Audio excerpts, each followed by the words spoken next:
नमस्कार साथियों, सीजेपी का प्रोटेस्ट समाप्त हो चुका है और इसके बाद कुछ बड़े बदलाव देखने को मिले हैं। सरकार को त्वरित रूप से एक बिल लाना पड़ा। इस प्रोटेस्ट के कुछ सकारात्मक प्रभाव भी हैं। सरकार को यह देखना पड़ा कि देश में जो शिक्षा व्यवस्था है उसमें खामियां तो हैं, उसे सरकार को स्वीकार करना पड़ा। उस पर ध्यान सरकार का गया, ये सबसे महत्वपूर्ण है। कुछ बड़ी बातें इससे हुई। एक तो त्वरित रूप से एक बिल लाया गया इस बात के लिए कि छात्रों के हितों को सुनिश्चित किया जा सके, कि सरकार को यह समझ आया कि जो जेन जेड अपने आप को कह रहा है युवा, उनके साथ अगर संवाद को साधना है तो तरीके बदलने होंगे। नरेंद्र मोदी जी ने क्या कहा? उन्होंने कहा कि हमें रील बनाकर अपने विचारों को प्रस्तुत करना होगा। सरकार के कार्यों को कुछ इस प्रकार से भी प्रस्तुत करना होगा। जन संवाद के उस माध्यम में भी अपने आप को लाना होगा और यह बड़ा महत्वपूर्ण है। यही बेहद खास बात है नरेंद्र मोदी को लेकर। वो 24/7 अपने आप को एक्टिव रखने वाले पॉलिटिशियन हैं। ऐसे बहुत कम पॉलिटिशियन आपको देश भर में देखने को मिलेंगे, किसी भी अन्य पार्टी में। यह बड़ी महत्वपूर्ण बात है। जन संवाद के इस नए तरीकों को साधने के पीछे कारण क्या है? साथियों, आज का जो जेन जेड है, अगर आप बड़ी संख्या में देखेंगे तो वो किताबों और अखबारों से थोड़ा सा दूर हो गया है। अब लैपटॉप और फोन पर पढ़ाई होती है और रील्स इत्यादि का जमाना है।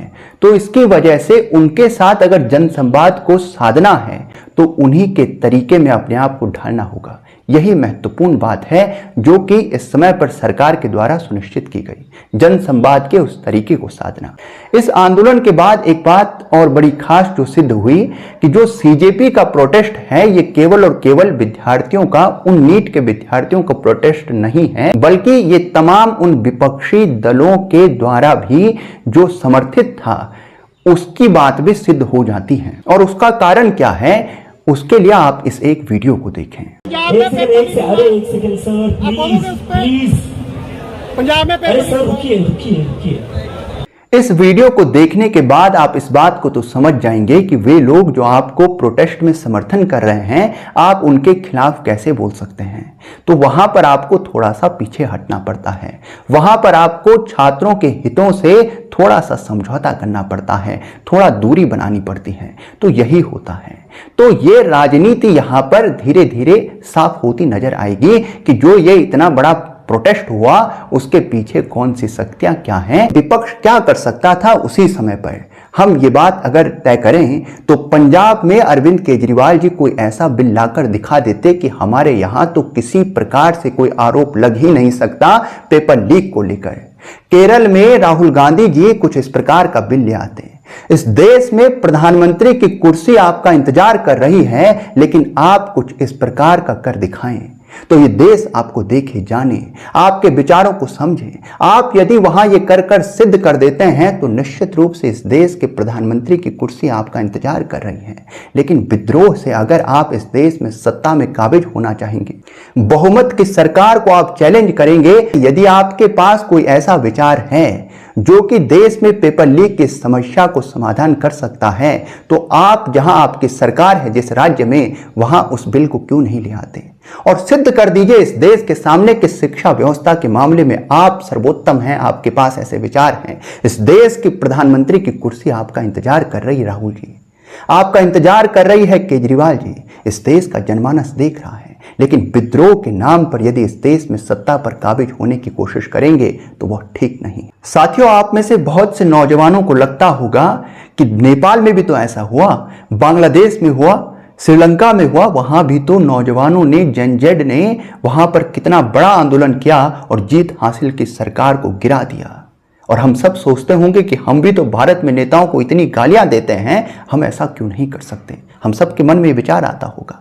लेकिन साथियों, इस बात को याद रखिए, वहां पर इस प्रकार की प्रक्रिया से जो कुछ किया गया इस विद्रोह के माध्यम से, वो नेपाल के लोकतांत्रिक भविष्य के लिए एक बहुत बड़ा धब्बा है। आप गहराई से सोचें, ये नेपाल के उस लोकतांत्रिक जो वहां साख थी, पूरी दुनिया में उसने इसकी वजह से अपनी उस साख को गंवाया है, नेपाल ने। साथियों, वहां पर जो विद्रोह हुआ, नेताओं को खींचकर सड़कों पर लाया गया, आग लगा दी गई जगह जगह। इससे पूरी दुनिया का कौन सा इन्वेस्टर इस बात पर विश्वास करेगा कि वो नेपाल में निवेश करे? कोई नहीं। उस साख को कमाने में नेपाल को बहुत वर्ष लगेंगे। पूरी दुनिया में अपनी उस साख को बनाने में उसे कई वर्ष लगेंगे, चाहे वो बांग्लादेश हो, चाहे वो श्रीलंका हो, चाहे वो नेपाल हो। ये एक बहुत बड़ा धब्बा है उसकी लोकतांत्रिक व्यवस्था पर, एक बड़ा धब्बा है साथियों। कल क्या पता है कब विपक्ष कितना उग्र हो जाए, कब सारे जनमानस सड़कों पर निकल आए और जगह जगह आग लगा दें, किस सार्वजनिक संपत्ति को फूंक दें और कितना, इसका कोई मालूम नहीं। तो विदेशी निवेशक क्यों आकर वहां पर अपने निवेश को लगाएंगे, ये सोचने की बात है। तो यहां उस साख को बहुत बड़ा धक्का लगता है। कोई भी विदेशी निवेशक आप पर विश्वास नहीं करते और उस धब्बे को धुलते धुलते कई वर्ष लगेंगे नेपाल को। अभी ये होता है साथियों विद्रोह से। विद्रोह से सरकार स्थापित नहीं की जाती है। यदि आप ऐसा सोच रहे हैं तो यह ठीक नहीं है। एक परंपरा सेट हो जाती है और उसके बाद जनमानस उसी इतिहास को बार बार दोहराने के लिए आगे बढ़ते हैं और यह उस देश को कई पीछे लेकर जाता है। तो विद्रोह से सरकार नहीं बनती है। सरकार बनती है 5 वर्ष में एक बार चुनाव होता है। यदि आपके पास वो विचार है तो जनमानस के बीच जाएं और उस विचार के साथ आप जीत को हासिल करते हैं। साथियों, विद्रोह से सरकारें नहीं बनाई जाती। सरकार बनती है जनमानस से, संवाद से। 5 वर्ष में एक बार चुनाव होता है। अगर आपके पास विचार हैं तो जनता के बीच जाइए और वहां तय हो जाएगा कि आपका कितना जनाधार है। वहां तय हो जाएगा कि जनमानस आपकी बातों को कितना समझ रहा है, उसको कितना तवज्जो दे रहा है। ये वहां तय हो जाएगा। उसके बाद इस देश के प्रधानमंत्री की गद्दी हो, मुख्यमंत्री की गद्दी हो, वो आपका इंतजार कर रही है। वो कोई नई बात नहीं। लेकिन विद्रोह से कभी भी देश में सरकारें नहीं बनाई जा सकती। वो इस देश को केवल देश में नहीं बल्कि पूरी दुनिया में बहुत बड़ी हानि पहुंचाता है। साथियों, एक बड़ी खास बात है और विशेषकर मैं राहुल जी से कहना चाहूंगा, इस देश में अगर आपको व्यवस्था को बदलना है तो आपको सरकार बनानी होगी। सरकार बनाने के लिए आपको चुनाव को जीतना होगा। लेकिन आपका एक विशेष आरोप है जो वोट चोरी को लेकर है, ईवीएम को हैक करने को लेकर है। आपका कहना है कि वोट चोरी देश में हो रही है। इस देश में बहुत बड़ा भ्रम नौजवानों में फैला हुआ है कि वोट की चोरी हो रही है। यह सबसे बड़ा भ्रम है। ये भ्रम दूर ही नहीं हो रहा है। बहुत से नौजवान तो इसकी वजह से वोट दे भी नहीं रहे हैं क्योंकि उन्हें लगता है कि उनका वोट चोरी हो रहा है। अगर ऐसा है तो इस भ्रम को आप दूर करें। इस भ्रम को दूर करने की बेहद आवश्यकता है। भ्रम क्यों हो रहा है? एक तरफ आप कहते हैं वोट चोरी हो रही है और दूसरी तरफ आप चुनाव लड़ रहे हैं। वोट चोरी जब हो ही रही है इस देश में तो आप राहुल जी कभी चुनाव कैसे जीत पाएंगे? क्योंकि अगर वोट चोरी हो रही है तो आपको दिया गया एक एक वोटर, कोई भी कांग्रेसी जब आपको वोट दे रहा है तो वो बीजेपी को चला जा रहा है क्योंकि वोट चोरी हो गई है। तो इस दशा में कोई भी व्यक्ति जो कांग्रेस से चुनाव लड़ रहा होगा वो चुनाव कैसे जीत पाएगा? आप तो कभी चुनाव नहीं जीत पाएंगे क्योंकि ईवीएम भी हैक है, वोट भी चोरी हो रही है। आप चुनाव कभी जीत नहीं पाएंगे। तो आप चुनाव लड़ क्यों रहे हैं? ये सोचने की बात है कि आप चुनाव लड़ क्यों रहे हैं। वोट चोरी कहते कहते आपने बिहार का चुनाव लड़ लिया। वोट चोरी कहते कहते आपने असम का चुनाव लड़ लिया। आपने पश्चिम बंगाल का चुनाव लड़ लिया। आपने केरल का चुनाव लड़ लिया। केरल में आप जीत गए तो वहां पर वोट चोरी नहीं हुई, वहां आपकी सरकार बन गई, वहां वोट चोरी का कोई मामला नहीं है। तमिलनाडु में भी आप सरकार में आ गए तो वहां पर भी वोट चोरी का कोई मामला नहीं है। लेकिन हां, जहां आप हार गए हैं, जहां बीजेपी जीत गई है, बिहार में, वहां वोट चोरी हुई है। उधर पश्चिम बंगाल में बीजेपी जीत गई तो वहां वोट चोरी हो गई है। इस भ्रम को दूर करिए राहुल जी। अगर वोट चोरी इस देश में हो रही है तो आप कभी भी चुनाव कैसे जीत सकते हैं? तो उसके बाद आप चुनाव लड़ ही क्यों रहे हैं?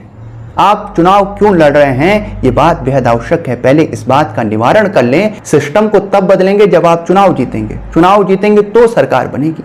तो ये बहुत जरूरी है जो आपको इसका निवारण करना है। जनमानस के मन से इस भ्रम को खत्म करिए किसी भी तरह से और उसके बाद ही आप, मैं समझता हूं कि किसी तरह से आप चुनाव जीत सकेंगे। भाई आपका आरोप है वोट चोरी हो रही है, तो वोट चोरी के निवारण किए बिना आप कभी चुनाव नहीं जीत पाएंगे। बस यही आपसे निवेदन है।